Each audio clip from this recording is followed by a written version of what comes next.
Hey gamers, this is Liz Davidson from Beyond Solitaire, and I am here with a very special guest with Morgane Gouyon-Rety, the designer of Pendragon. What do they call you, the mother of Pendragons? Is that your name now? Harold Buchanan came up with that, so I kind of like it. So yeah, I'm going to use it for a little time, maybe. Yeah. So that's Harold. But you are a history buff and a fantastic wargame designer. So I guess what I ask you about first is, I was looking through the notes for Pendragon. That is your first published design. How did it feel to jump into the deep end? I don't know. I mean, kind of, you just do it and then you realize afterwards, I guess, how big it was. It's not my first design, but it's the first one which gets released. I was very lucky to have guys, Volko Runke to start with, who has been a big support for the development of the game, actually becoming the developer toward the second half of development. So obviously that was a huge help. And then, the staff at GNT, there's not that many permanent staff, but what there is, and even the semi-permanent, they just know how to do things. So, and they let me basically do whatever I wanted, all the part. And so, no, it's been, I'm not going to say it was easy, because it wasn't, but at least what needed to be done and when and what, that was part of the structure. So and it was, so that wasn't that tough. I guess if you go self-publish and something, it would be entirely different. Mm-hmm. And that's the route I would consider at all. There might be more money, I don't know, but we don't do that for the money anyway. Honestly, just getting published is just fantastic. So, and then on top of it, people look to be like, oh, that seems interesting, and then there were pre-orders, and then these pre-orders turn into orders. So, wow, it's like, but truly, you come up and you have a subject matter that you don't, basically there's no game for it, so you just do your own game, and then people get interested, and you actually get published, and other people come and play your game, and then you get feedback. Oh, that's fantastic! I had no idea about this. I love that. Well, great. So it sounds like you love the entire process of game design. Maybe not the entire process, but it wasn't that bad. It's long. That's the main thing. It's so long.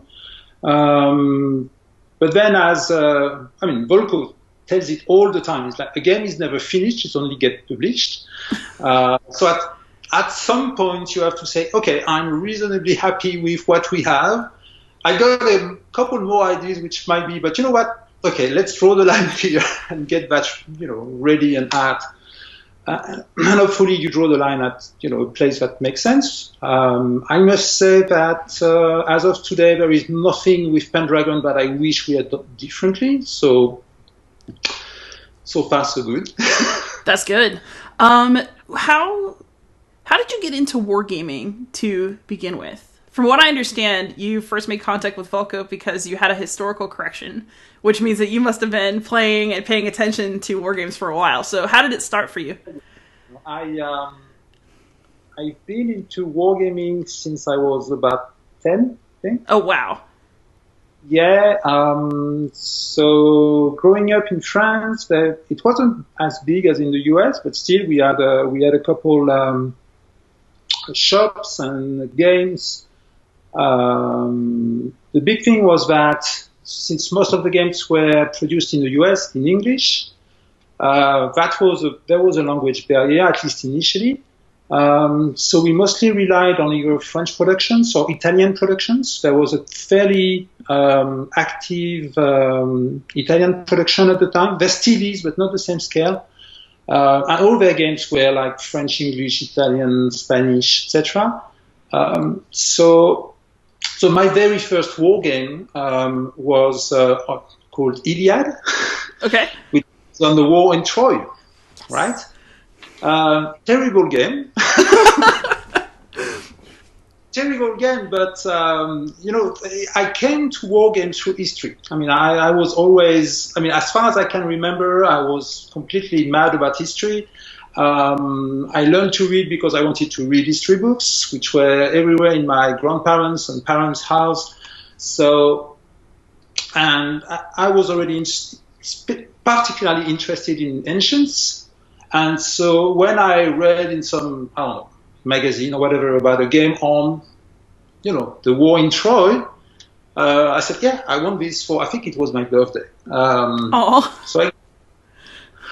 And then I was like, but I mean, I had played games before. I mean, I was playing with other stuff. So the principle, it simply was a terrible game. That's the truth of it. And then got some games, found some guys to play with. It really kicked up, I think, when I was in engineering school was probably when it really, because there was a very active club. Basically every night, every weekend we would be playing. So we had a very active also, that was the early 1990s. We were starting to have the internet, email, stuff like this. So we were playing play by email, diplomacy, and other games. So yeah, that's how it started. And then I started building my collection of games. So yeah, it's been a long time. And then so you were mentioning Volko. So in 2014, I had been, when we were living in just outside of San Francisco at the time. And so I had started going regularly to the GMT West weekends, which were like a couple hours drive from home. And so I had actually started working on, it was not my first design project, but it was like probably the most advanced I had tried yet, which was not Pendragon. So I was trying to pitch it to GMT, getting some feedback, etc. And then that's how I discovered the coin series. And I think very initially, like many players, it was like, is this a war game? There's like colored bits everywhere, I don't understand what's going on. The map is like crowded and a mess. And the very first game was Andy and Abyss on Columbia. And to be very honest with you, I mean, I was like, the theme was like, meh. So, bizarre, messy, no good theme. So I stayed away, which was a mistake, by the way, because it's a great game. And then in the second wave of coin games, there was Cuba Libre and A Distant Plane on Afghanistan. And that one I played in Hanford, so at the GMT weekend, I think right after it was released, if I'm not mistaken. And thankfully, in a group with some experienced players, so I could be eased into the system. And it was like, wow. Yeah, it just opened up a whole new realm of possibilities in terms of, yes, we can have multifactional, we can have pure asymmetry, we can have, interactions in so many different ways. Yeah, it was wow. And then I think Fire in the Lake was in testing at the time. So the next weekend, I actually played a playtest game of Fire in the Lake. And yes, it was like a kind of revelation. I would, about a whole new domain of gaming application, of historical modeling and conflict simulation, etc. And then I remember on that very occasion, I don't know if you ever had the chance to go to a GMT weekend. I mean, these things end up very late at night, because we play and we talk and we play more and we chat some more, and you're easily in bed at 3 in the morning. And I remember one late night discussion with some friends there, and I was like, they knew I was working on actually what became Hubris. And one guy asked me, is there a game you would like to, some theme, something you would really like to design?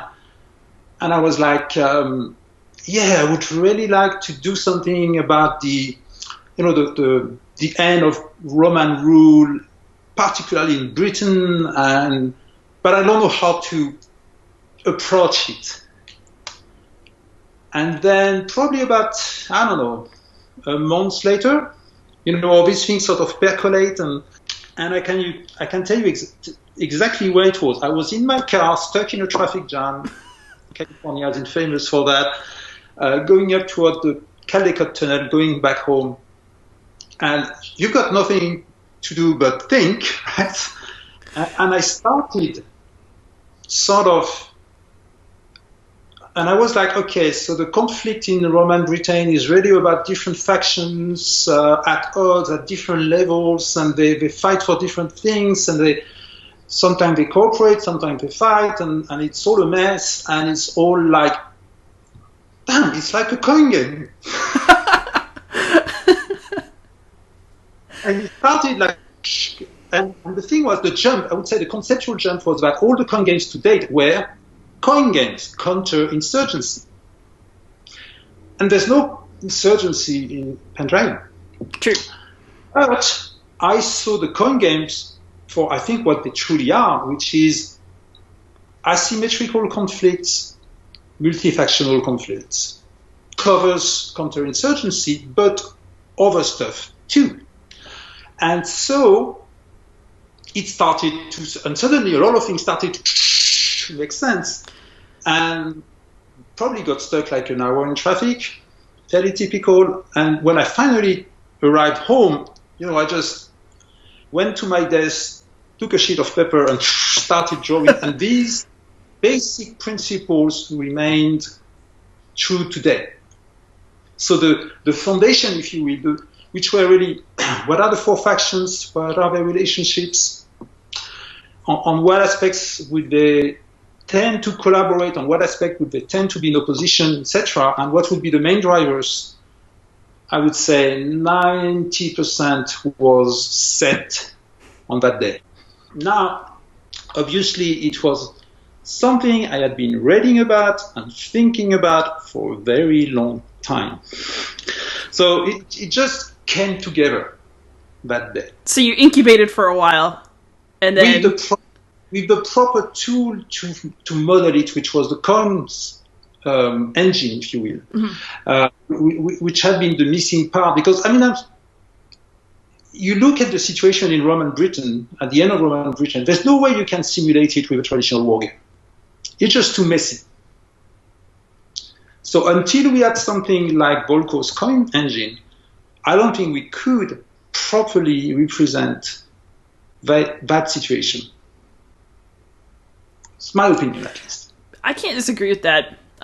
So you are a huge enthusiast for this period in history. Before I ask you about Hubris, what would you recommend as a book for people who are interested in this period, in the period of Pendragon, to read alongside the game to kind of enrich their experience? What's your favorite? My favorite, but unfortunately I think it's quite hard to find. Give me a second. Yes. So, Edwin Pace, Arthur and the Fall of Roman Britain, the narrative history of 5th century Britain. Mm-hmm. This is not the most complete book. This is not the one.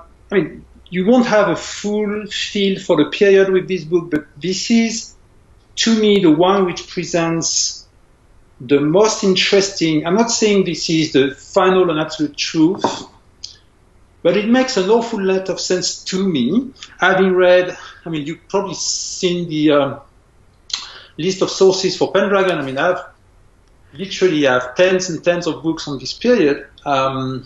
This is, to me, the one which which actually I read shortly before. Well, no, that's not true. 2009. But anyway, it's the one which, to me, was the most influential in shaping the basic structure of the relationships between factions, especially of the very interesting role of federati in this conflict, and especially in.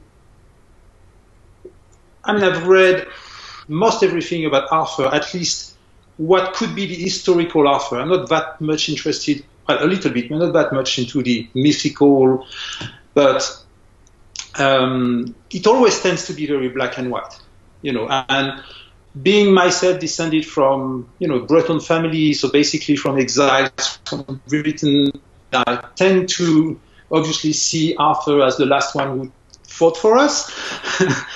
But this book, to me, demonstrated that it was probably a lot messier than what history tells us, which is, in my opinion, makes it much more interesting, but also sort of gave me the, that's how everything sort of fell into place with the multifactional aspects, with the symmetrical aspects. So that would be the one.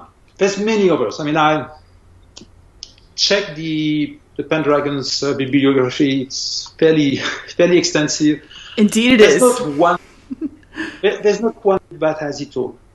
That's the thing. And again, you may be more interested in like the daily life. You may be more interested in the Britannic side, in the Germanic side, etc. There's so many aspects that needs to be taken into account that I try to capture to some extent in Pendragon.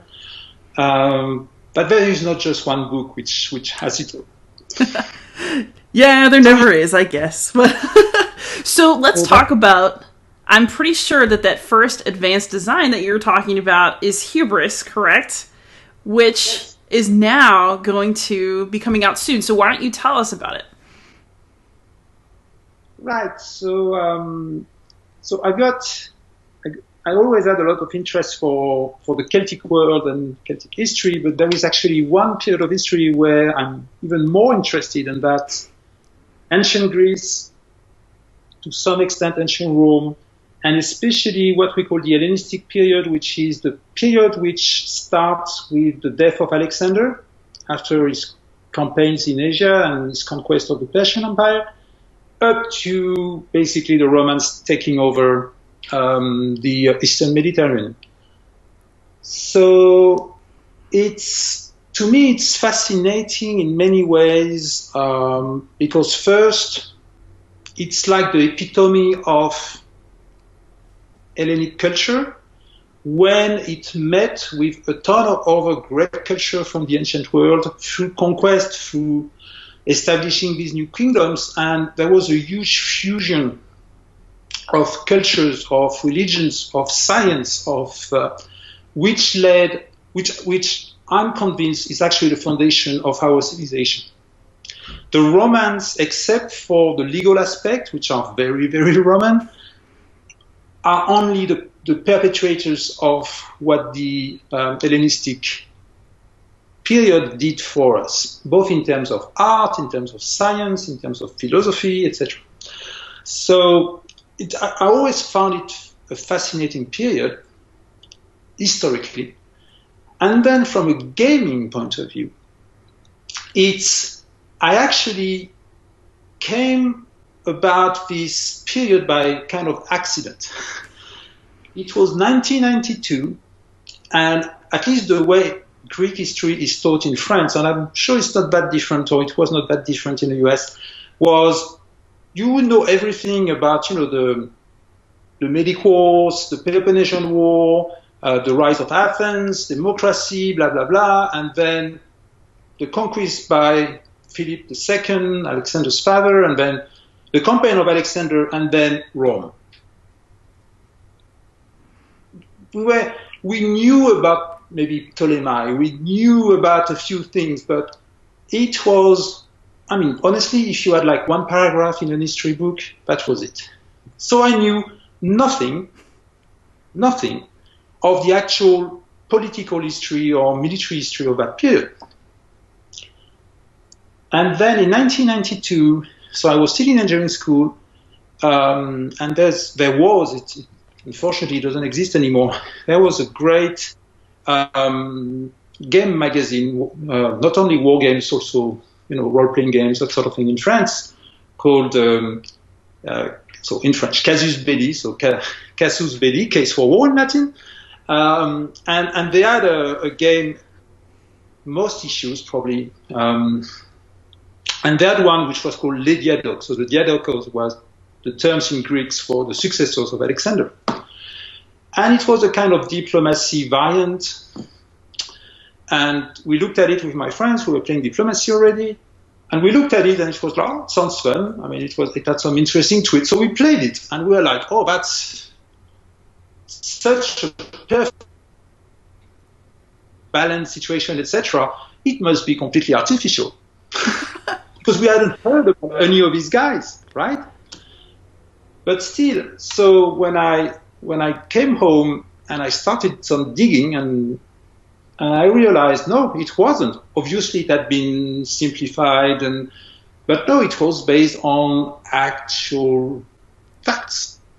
And I discovered, but some of my friends were with me at the time, and we were like, gosh, that's the most perfect situation for a war game that you may ever see. Because basically the situation is Alexander dies, just conquered the biggest empire that the world had ever seen at the time, and his lieutenants, who are all incredibly gifted and who have a ton of experience from the campaigns throughout Asia, who have the same resources, the same means, the same military technology. There is no ideology whatsoever. It's pure personal ambition. Okay, there are some disguise of, I'm defending the interest of the young king or whatever, but it's naked personal ambition. These guys are all ultra talented, big personalities, and they fight it out for 40 years. It's true. And it was like, oh! It's, the closest parallel I could think of is just imagine that Napoleon actually managed to prevail in Europe, basically winning against Russia, somehow, forcing Britain to make peace, and then dies, leaving only a young heir, and you got all his marshals fighting for peace. I think that's the closest equivalent you could dream of. Huge talent, a lot of qualities, big personalities, same technology, same weapons. It's pure personal ambition. There's no ideology, there's no massacres, there's no whatever. It's perfect ground for a war game or a game like this. So that's how it started. So we started dabbling on a game on the period, then never came to anything like a playable prototype, unfortunately. We played a lot of successors, the game by Mark Simonich and Richard Berg, I think. Both the Avalon Hill and then the GMT version. Still probably one of my preferred games, even though I could speak for hours about everything that is wrong with this game. But anyway, still a great game. And so I always had this. And then, so in 2013, I had actually been working on something else. I was trying to... there's the Ancient Wars series by Richard Berg, which has 2 volumes. Yeah. Right? Again, great ideas, terrible execution, in my opinion. But anyway, but the ambition of this series was to recreate an operational level campaigns of the ancient world. And I was like, hey, I want to see the campaigns of the successors. So I started actually drawing by hand the maps for the entire Eastern Mediterranean all the way to Iran at the ancient war scale. Ooh. Yeah, I got that somewhere. But anyway, and then I was like, actually, it started this way. I was one night I was playing with a colleague of mine, who was a guy from Texas, by the way, and he played. He had played war games when he was younger, and not played for I don't know how many years. And so, as we were colleagues, I was telling him about what we were doing. So I introduced him to some of the newer games, and we had a Twilight Struggle that night. And as I was putting away the game, and I got a complicated relationship with Twilight Struggle. I admire the game and how it's polished and everything. I just hate the theme, and I hate I don't like to play it. I just admire the way it's done. Anyway, so I was like, such a great game. It's too bad it's not on a theme I actually care for. And same thing, things start coming together. And so I was like, but you know what? The late Hellenistic period, when, not the period where the kingdoms were being forged, but when they were established and fighting for supremacy, and then Rome was starting to intrude into the region. So it's like, it's a little bit like a DEF CON, but a DEF CON you can actually fight. Well, sort of. And same thing, things started coming together, and so Hubris started life as a kind of derivative of Twilight Struggle applied to the late Hellenistic period. And that's basically what I pitched to GMT that year, because I did make a playable prototype. First one I did. All right. And so, that's the difference between having an idea and having a project. When you can start actually playing with it, well, first thing, you immediately see what works and what doesn't work, at least 90% of it. Because if it's only in your mind, you get very complex and very clever things, but there are blind spots because you cannot test it just by, okay, I'm playing this, and why can I I should be able to do this. Okay, and you go back to the drawing board. And then the next thing is you can play with other guys. And then you get feedback.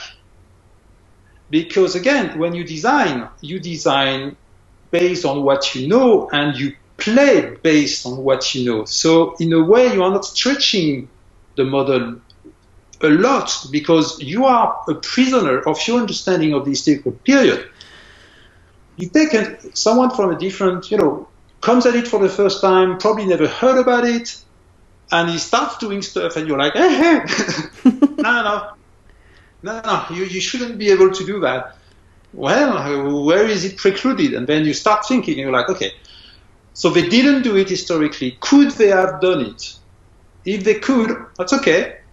If they couldn't, then you have to do something about the rules or about, the capacities or whatever. Sure. So that was it. And so I was working and playing and polishing that version of Hubris for about a year. And interesting process, especially for a first-time designer. And then this idea about Pendragon came up. But my biggest concern with Pendragon was, hey, every coin system has been set in modern times or nearly modern times. At the time, there was no Falling Sky. There was, Liberty or Death was in pre-order. And even Liberty or Death to many aspects is much like a modern coin. So I was like, is that even an option? Am I crazy? Are they even going to consider going way out of, there's no insurgency, there's that sort of thing. And at the time, I didn't have a prototype. It was just a concept, a number of sheets of paper with ideas and diagrams and tables. And then in July, I think, of that year, GMT announced Falling Sky. And obviously, being French, loving Celtic history, I was like, wow, yes. give it to me. And so, but then part of my mind was like, how? So, okay, so they are ready to go back in history. And so I contacted Mike Bertuccelli, who at the time was the Con-Series developer, who I knew from having met him a number of times in Hanford. So I gave him a call, and I'm like, Mike, I just saw Falling Sky. I mean, it was literally the day it was, the newsletter came out. And I said, Mike, you know what? If you need someone to do playtesting or help with, research or whatever, access to French text, or I would be delighted to help. And he was like, oh, okay, well, thanks. I'll let Volko know, blah, blah, blah. And then we start chatting, what have been you doing, blah, blah, blah, etc. And somehow, I don't know why, I mentioned that I had been toying with this concept of a game which was actually not named Pendragon at the time. And he was like, oh, tell me more about it. Okay. It was just a concept. And so I did. And then next thing I know, I get an email from Volko saying, tell me everything about your concept. And by the way, yes, we would be delighted you helping with Falling Sky. And so I remember spending most of my summer actually doing a lot of back and forth on Falling Sky and working on Pendragon. I remember especially, I think we spent 2 weeks in France with my parents in central France. So with the time difference. Yeah. I would basically first thing in the morning, I would get everything which had come during the night, review it, answer, make my suggestions. Then I would switch to Pendragon. I mean, my parents hated me because I was on my computer all the time. We actually found the time with my family to go and because the place of my parents in central highlands of France is actually a couple hours drive from the site of Gergovia, one of the big battles between Caesar and Vercingetorix. For some reason, I had driven by but never actually gone and visited it. So we did that. I think our son was, so 2014, he was like 4.5. Loved it. I mean, the sites are very interesting. There's actually several locations, some very interesting archaeological digs. I mean, it was excellent. I took picture. I think one of these pictures served actually as an illustration for one of the event cards in the game. Anyway, so that was a very busy time. And then with Volko, it was like, okay, I would like to see your, not Pendragon. At the time, it had a Latin name. Bene. It was named, the provisional title was De Excidio Britanniae, okay? Which is basically the title of Gilda's essay, which is one of the few primary sources for the period. We found that it was too obscure, and then we went for something more. How could that be too obscure? De Excidio Britanniae.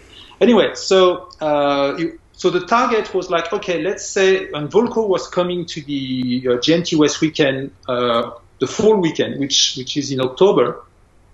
And so the target was like, oh, let's have a prototype ready for October. Remember, we're like August. Right. Start from nothing. So, okay, we can try.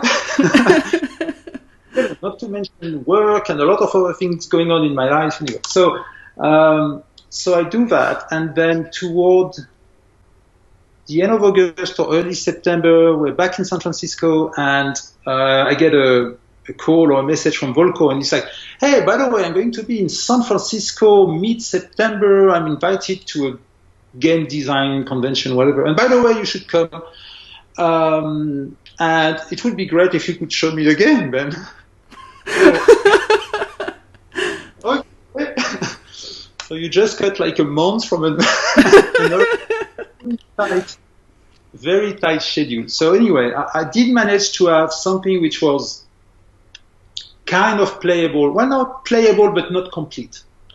When Volko was in San Francisco in like mid-September, apparently he liked it. And then we had a big coin event at the GMT West weekend that October, which we actually called CoinFest. Oh, that's awesome. And we were presenting. So Fire in the Lake was just recently released. We had Liberty or Death on P500. We had my game plus Kenty's game on the Philippines, also in development. I think there was another one. I mean, it was awesome. I mean, we had like a whole section. So anyway, so that's how Pendragon came to be. That's basically when Jean and Volko said, yes, we want to have it on the schedule. And when I put Hubris on the side. Right. For a couple of years. Yeah. So then, as I was going through Pendragon's development, I was sometimes going back to Hubris, sort of evolving, but not much. And then the more I learned with Pendragon, the more dissatisfied I came to be with Hubris as it was. And especially, I guess, I had been drifting away from the original Twilight Struggle template quite a bit already, but I realized that this template was actually kind of forcing me into a direction which was not what I wanted to put the emphasis on.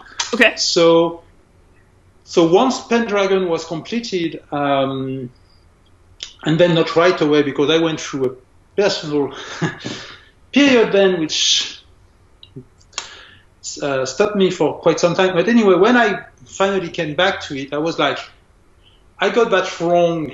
I mean, the period, the basic model, etc. is right, but the focus is wrong. Mm. And, Twilight Struggle in a way is a very, I might say, Marxist approach to the period. Individuals are not mentioned or in a very marginal way. The more I was thinking and reading and going back to my sources, and maybe it's wrong, but the history of the ancient world is very much driven by individual persons. Maybe it's wrong, but I don't think it's wrong. I think the structure of states, mm-hmm. the nature of political organizations, etc., was very much centered on individuals.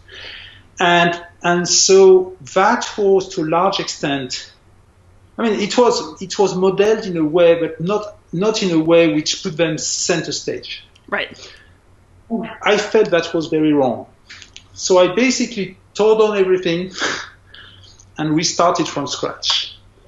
And so I redesigned Hubris entirely, and then I redesigned it a second time, still on the main axis, to be leader-centric.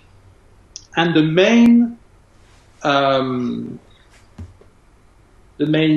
basis, if you will, the building block of the Hubris system is that you don't have a hand of cards like you would have in a traditional CDG. Mm-hmm. You have a court of leaders. You've got your king, and then you have his friends, which is, by the way, an historical term at the time. Yes. The advisors of the dynastic kings were called philoi, his friends, which goes all the way back to the old Macedonian court where they were probably truly friends. I mean, later on it becomes more of a honorific title, but still, that was the title. And so these guys, and a couple of ladies, have strengths and weaknesses. There's some stuff they're good at, there's some stuff they're not so good at, there's some stuff they actually stink awfully at. And another important characteristic is just how reliable they are. Are they loyal? Do they tend to do a lot of intrigue? you know? And so, to some extent, so instead of being, right, I got a hand of cards, and some cards are good, some cards are bad, how can I maximize the impact of the good ones and minimize the impact of the bad ones, which is what most CDGs are about. Right. Here it's about, okay, I got some stuff to do. To do anything, I need to appoint someone so that he goes, or she goes, and does it. And I got only a limited number of guys I can truly rely on. So it's a matter of resource management. It's like human resources. And then it should be, decision should be, okay, well, your king usually is one of your, he's reliable. It's not going to obviously betray you, but it tends to be fairly effective. Not all of them, but most of them were. But it cannot do everything. So you've got to, to use other guys. So you need to have a secondary campaign, maybe to go crush a rebellion somewhere. This guy is very good, but he's your cousin and he's ambitious. Can you trust him with an army? To send this guy who's safe, but not so good. Maybe he's not going to lose that war, but maybe instead of crushing it in one campaign, it's going to drag on and drag resources and for a long time. Right. Do you have this guy has personal relationship with that city, so I want to, strike an alliance with that city. I should send him that, but he's also good at administration, and I need that task taken care of. So you have only a limited number of activations, limited number of guys, and that's the main engine of the game. That sounds really fun. I think it's very appropriate to the period because it was so personal in terms of power and networks. But I think this is actually true of many other time periods. And whenever I talk of this system, guys are like, oh, that could be great for, Middle Ages, or that could be great for, late Roman. It could be great for the Civil War. I think it has a lot of relevance for pretty much any period, at least until you get into kind of industrialized conflicts. Mm-hmm. Even you might make a point sometimes, but that's probably where I would sort of cut off use of such a system. But I know, for instance, Pendragon basically stops when you have this sort of chaotic, a number of small kingdoms, warlords fighting each other. And I'm thinking about doing a follow-up, which would be set probably about 400 years later during the Viking Age. Ooh, okay. But in between, there was a lot of interesting stuff going on, and it was intensely personal. Kingdoms. We think of kingdoms like Mercia or Northumbria or Wessex or Gwynedd, but the truth is that none of these kingdoms had any sort of lasting institutions and structure. They rose and fell with their kings. When there was a brilliant or ruthless or lucky or whatever individual who probably managed to get a couple good, competent guys with him at that time, he achieved great stuff. And then he died. And usually he just crumbled as soon as he died. Yeah. So I think that would be an interesting way to approach this period as well. I can see that. So I have an important question about Hubris. Yeah. Is somebody going to make solo bots for it?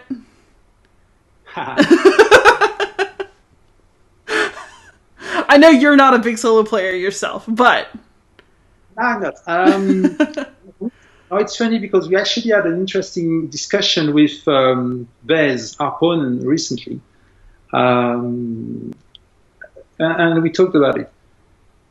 There is a bot in Hubris because one of the design choices I made is that the players are the Hellenistic kings. Mm-hmm. Rome is a non-player. Ooh. It has its own rules. One of the things I want to represent is that this was an alien power. They didn't think the same way, they didn't work the same way, they didn't go by the same rules. And this is something which, by the way, the historical kings took a long time to recognize. This is, by the way, one of the big differences why actually Rome is not a DEFCON like in Twilight Struggle. No, but the tension between the West and the East during the Cold War was actually, they understood each other very well. Right. And they had direct lines of communication, I mean, the red phone and that sort of thing, where they could communicate and, I would say, make sure that tension could go down by a direct communication. There was no such thing at the time. The Hellenistic kings were faced with a completely alien thing, and it took them probably at least 50 years before they started to grasp what they were dealing with and how these people were thinking. Hence a lot of things, and that's why it cannot be a player. You cannot negotiate with Rome. You cannot, there has to be an element of randomness, because originally it was very, Twilight Struggle is very deterministic, and it was wrong, because players would know exactly when to stop. I can go up to that point and not farther. Their historical counterparts could not do that. They did not have that understanding. So it has to be an element of randomness. They could know that something might draw the hire of Rome, but they were never sure. And sometimes they were completely, blindsided by what was going on. So Rome is a non-player. So how do you handle Rome? The way is that the game is a 3-player game. It could be played 2-player fairly easily. But so Rome, initially I developed a full-fledged bot with charts and logics and everything, because my fear was that players, obviously as cognizant of the historical events as I am, will know exactly what happened and would do everything they can to keep Rome out of the game, because you don't want to bring the wolf into. And so it was very clunky and heavy. It worked, but it was not fun. So someday, and I was observing how players were playing, and I'm like, I don't think I need that.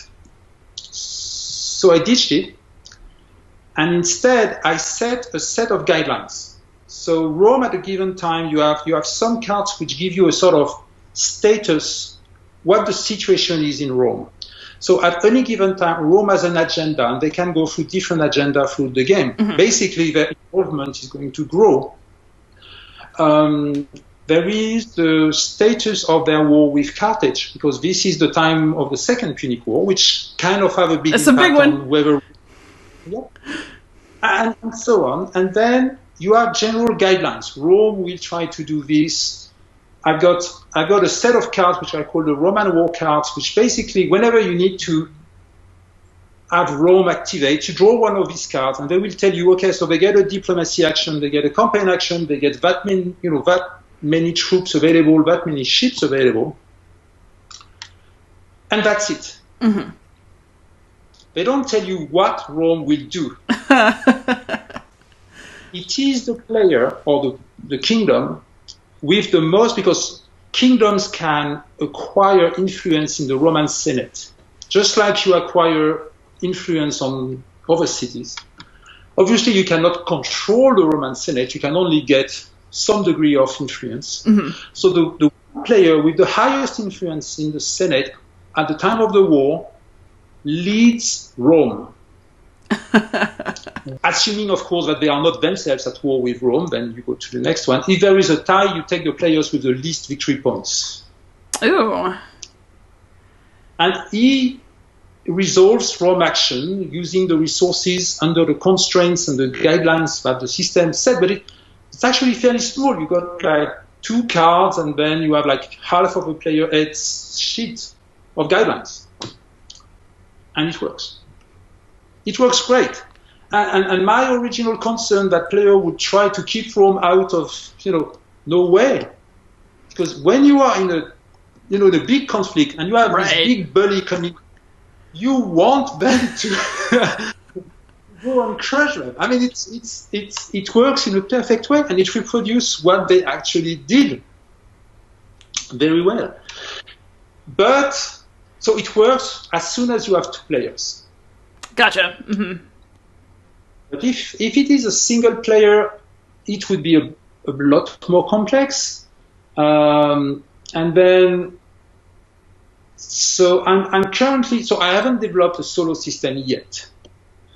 If there is to be a solo system, and I guess GMT will probably insist there is, because that's the trend. I want this system to be, we've seen some very interesting things happening with, Gandhi, the Arjuna system, yes. and upcoming All Bridges Burning, and what's coming up with South China Sea, etc., where you use cards and not so much, tables and charts and flow charts. So I definitely want something on the lighter side, if there is something, and I will definitely ask for someone or one of the big heads good at solo systems at GMT, whether it's Vez or Urian or Jason, Bruce, to help me with that system. But the truth is that I'm not entirely certain we need one. Mm-hmm. And let me explain. There is no hidden information whatsoever in the game. Which means that the game, I tend to play solo games in God mode. I'm playing all factions. As long as there is no hidden information, that's why CDGs are a bitch in this respect, because you do have this how to handle the hidden hand. But here, there is no hidden information. So it actually works fairly fine. Same thing with the coin game. There's no hidden information in the coin game. So do you really need a solo bot? I'm not sure. Because take Pendragon. If you take the rulebook of Pendragon, I think 60% of the rulebook is the non-player rules. Which I'm grateful for. So, well, the thing is... What I mean is that it gives you a feel for the relative complexity of the base rules and the non-player rules. I see the non-player rules as a layer that you have to superimpose over the basic rules, and this is a lot, and it is very complex. And I just see. I'm managing the BGG page for Pendragon, so I see all the questions coming up. I would say probably 3/4 of questions have to do with non-player rules. I believe it. But the other thing is true, though, is that solo players, at least in my experience from, I'm sort of coming towards war games from out of them, right? People tend to not want to play both sides. They want to have something to go up against. And I know that I think people who come to solo through wargaming are more used to playing both sides. I think that solo players from outside of wargaming might feel differently. If that makes sense. Absolutely. I think you're right. I think you're absolutely right. Yes, there's definitely a kind of different sensitivity to that. I know myself. I'm not playing that many dedicated solo games. I do play some. Mm-hmm. I think we share appreciation for the Wars of Marcus Aurelius. We do. But most of these games, and one of the reasons I like this game is that when I play Wars of Marcus Aurelius, it doesn't feel, I'm not saying it's not, but it doesn't feel like you're playing against a super rigged system who does not obey any rules or the same rules by which you are playing, and which is going to make you lose whatever 90% of the time. As a player, I find this very frustrating. I want to be in a fair situation. I will give you an example. States of Siege. Some of them are pretty good, but I got one on the French and Indian War, which is, can't remember the title from VPG. This game is horrible. It will just draw enemy leaders in whatever order. You can get the very good British leaders and tons of resources at the start of the war, which is completely ahistorical. I hate this game because it bears no relationship whatsoever with reality or with fairness. You see what I mean? If there were an excellent, artificial intelligence against me, playing with the same rule and beating me in a fair, level ground thing, yes, I would love that.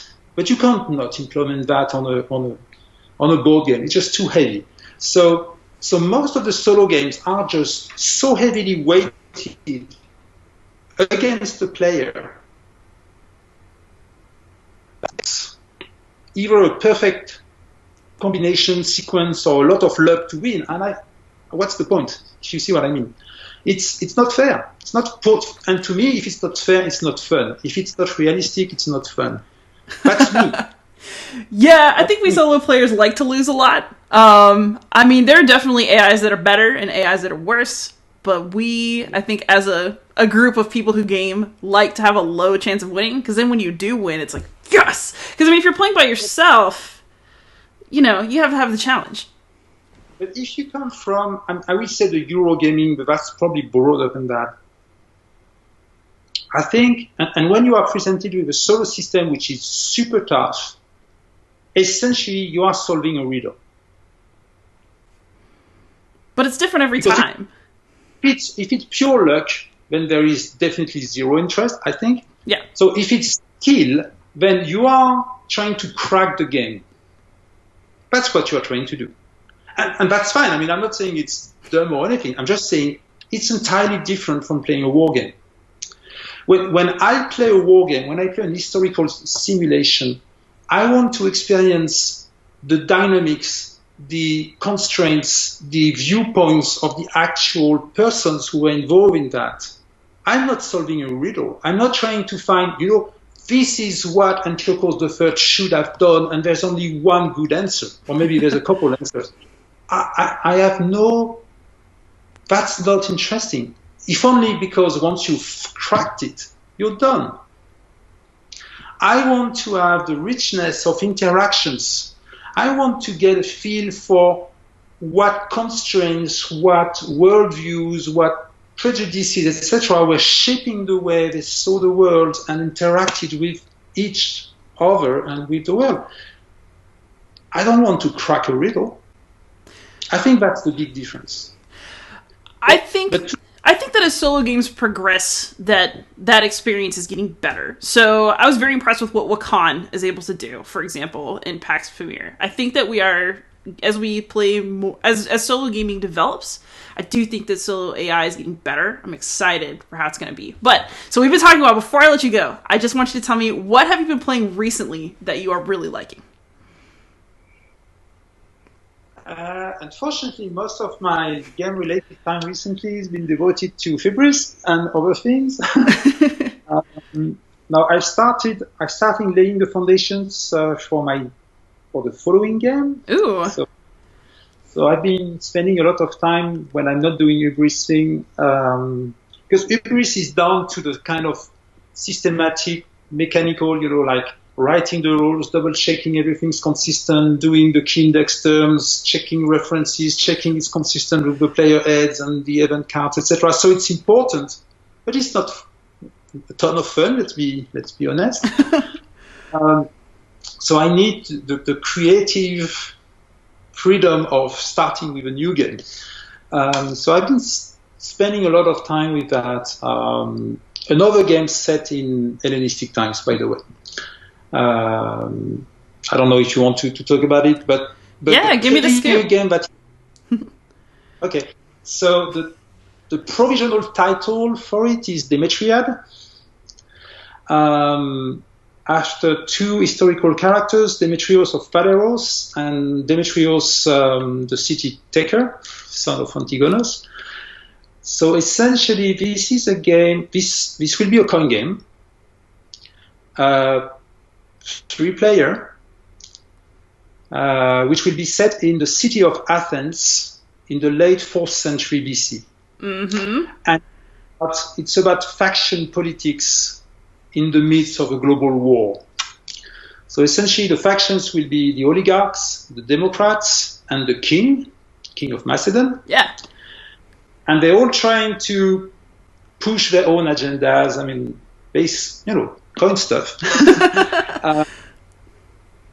While the city is, so obviously, I mean, the city is no longer fully independent as it used to be, but still, the institutions and etc. still function to some extent. And there is this wider struggle between Macedon and Antigonos and his son Demetrios. And so they play a role because they are trying, to influence and to gain influence, etc. So, but Antigonos and Demetrios, again, will be a non-player thing. They won't be a player. And I'm interested in this dynamics of between the three factions.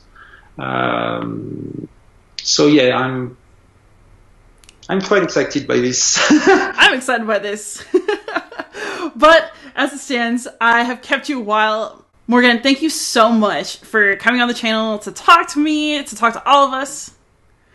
I know, it was fun. And everybody, leave us some comments if you have anything to say about our conversation. Sure, and I'll try to answer. Happy gaming, everybody.